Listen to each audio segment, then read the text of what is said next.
Good morning student.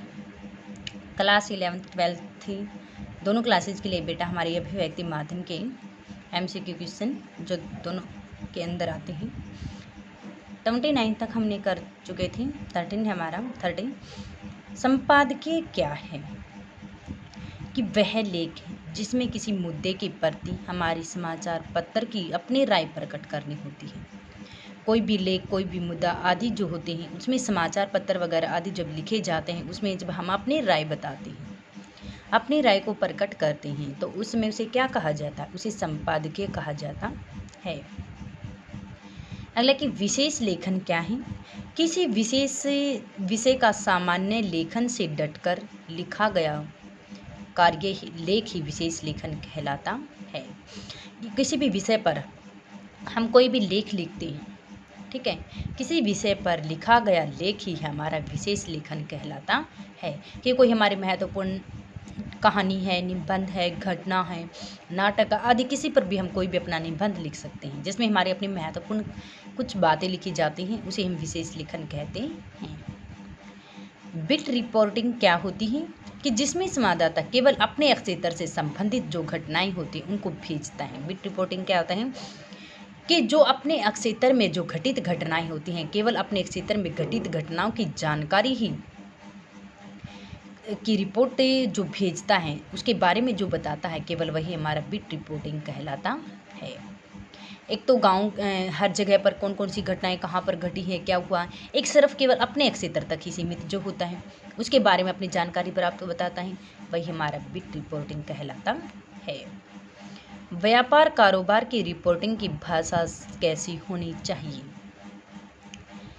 कि व्यापार और कारोबार की भाषा ऐसी होनी चाहिए जो हमारे संसार में प्रचलित शब्दावली का प्रयोग करती है।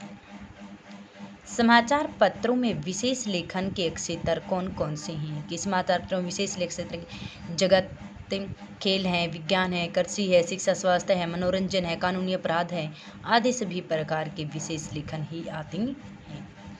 समाचार पत्रों के लिए सूचनाएं प्राप्त करने के स्रोत कौन कौन से हैं?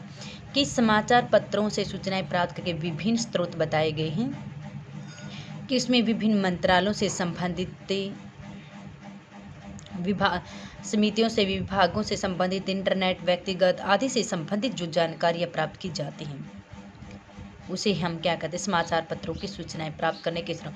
कि समाचार पत्र पत्रिकाओं के माध्यम से, रेडियो से, टेलीविज़न से, इंटरनेट से, साक्षात्कार समितियों से आदि के माध्यम से जो जो जानकारी हमें प्राप्त होती हैं वही सभी हमारे इसके स्रोत माने जाते हैं। भारत में विज्ञान के क्षेत्र में कौन सी संस्थाएं कार्य कर रही हैं? नेटवर्क कि भारत में रक्षा अनुसंधान विकास संगठन, भारतीय कृषि अनुसंधान, परमाणु बम, बाबा परमाणु संस्थान, भौतिक शोध संस्थान आदि प्रकार के विशेष क्षेत्र में कार्य किया जा रहा है। पर्यावरण से संबंधित पत्रिकाओं के नाम क्या हैं? पर्यावरण abstract, down to earth, national geography. खोजी पत्रकारिता से क्या आशय हैं? खोजी पत्रकारिता से आशय है जहाँ पर कोई भी घटित जो घटनाएं होती हैं उनकी पूरी तरह से जानकारी प्राप्त करना, उनको उजागर करना, वही हमारी खोजी पत्रकारिता कहलाती है। भारत में पहला छापाखाना कहाँ और कब खुला था? कहाँ पे खुला था? गोवा में खुला था। और कब खुला था? ये 1556 ईस्वी में खुला था। ये कई बार रिपीट हो चुका है क्वेश्चन। पत्रकारीय लेखन में पत्रकार को किन दो बातों से बचना चाहिए? पत्रकारीय लेखन में एक तो लंबे लंबे जो वाक्य होते हैं वो नहीं लिखे होने चाहिए, क्योंकि लंबे वाक्य नहीं पढ़ सकते हैं उसमें हम। एक विशेषण तथा उपमाओं का उसमें प्रयोग नहीं किया जाना चाहिए। मुद्रण का प्रारंभ कहाँ से माना जाता है?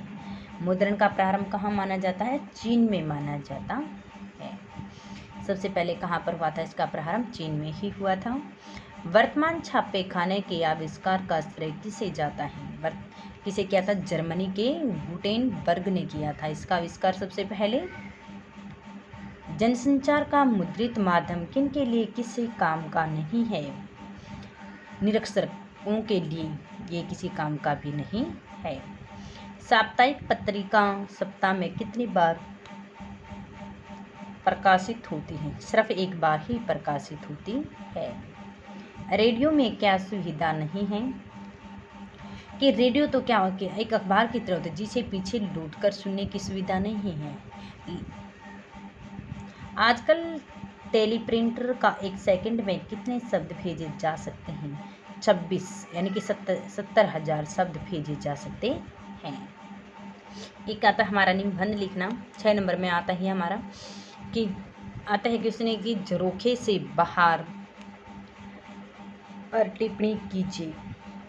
ठीक है। या सावन की पहली झड़ी, इम्तिहान के दिन, दिया और बाती, मेरा या टाइम पास आदि जो होते हैं, इन किसी एक विषय पर निबंध लिखना हमारा आ जा सकता है।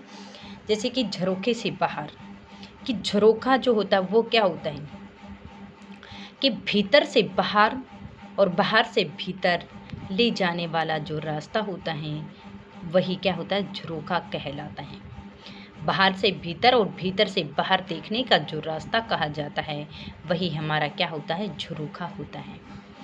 हमारी आंखें भी तो क्या है? एक झरोखा ही है कि मन मस्तिष्क को संसार से और संसार को क्या अपने मन मस्तिष्क से जोड़ने का, कि कहते कि झरोखा क्या? हमारी आंखें बाहर भीतर आदि के जो रास्ते को दे सकते हैं, मन मस्तिष्क को संसार तक और संसार मन मस्तिष्क को आदि जोड़ने का नहीं, वो भी क्या एक झरोखा ही है। मन रूपी झरोखे से किसी भक्त को संसार के कण कण में बसने वाले ईश्वर के दर्शन भी होते हैं।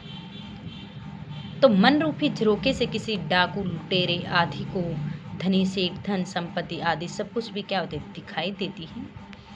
जिसे लूटने के प्रयत्न में वह हत्या जैसा घृण्य कार्य भी कर सकता है। कि जो चोर डाकू वगैरह होते हैं वह क्या करते हैं? किसी के पास धन दौलत आदि को लूटने के लिए, उसे छीनने के लिए क्या करते हैं? कई बार उन व्यक्तियों को अगर वो नहीं देता, उनसे किसी से पैसे मांगते हैं, उनकी जो भी चीज़ होती है उनके पास वो मांगते हैं, तो वो क्या करते हैं? अगर वो नहीं देने के कानून में क्या करते हैं? उनका सामान भी लूट लेते हैं और साथ साथ में क्या करते हैं? उनकी हत्या भी कर देते हैं। झरोखा स्वयं में कितना छोटा सा होता है, पर उसके पार बसने वाला संसार कितना व्यापक है। कि वैसे तो कि बाहर से भीतर, भीतर से बाहर देखने का ही रास्ता होता है, सिर्फ ये कहने में तो ये बहुत छोटा है, लेकिन बसने वाला संसार के लिए कितना व्यापक है, जिसे देख मन की भूख जाग जाती है और कभी कभी शांत भी हो जाती है। किसी पर्वतीय स्थल पर किसी घर के झरोखे, गगनचुंबी पर्वतमालाएं, ऊंचे ऊंचे पेड़, घाटियां, डरावनी खाइयां, ये सब कुछ क्या है?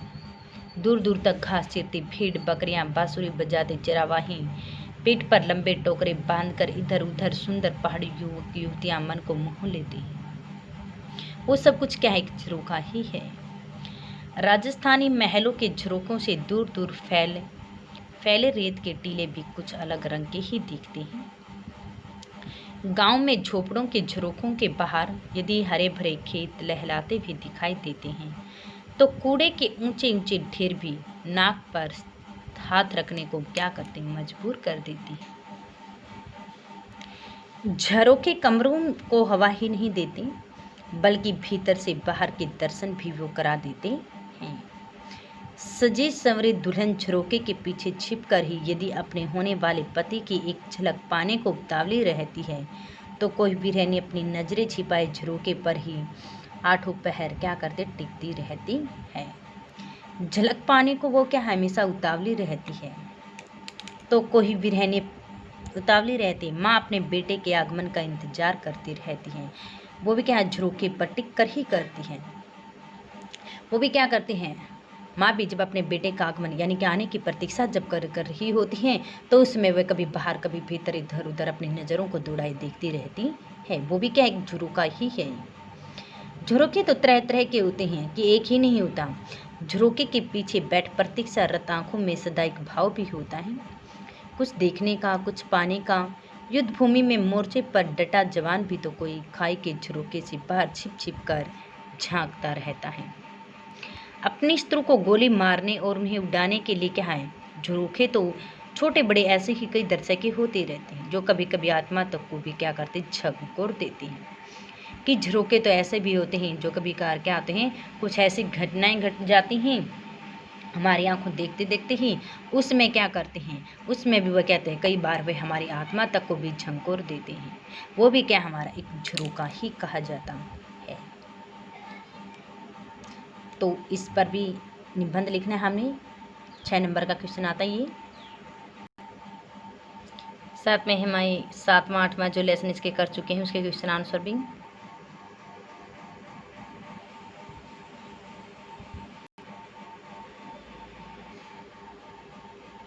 ठीक है, ये सभी क्वेश्चन आंसर हमारे राइट प्लस ला रहा है।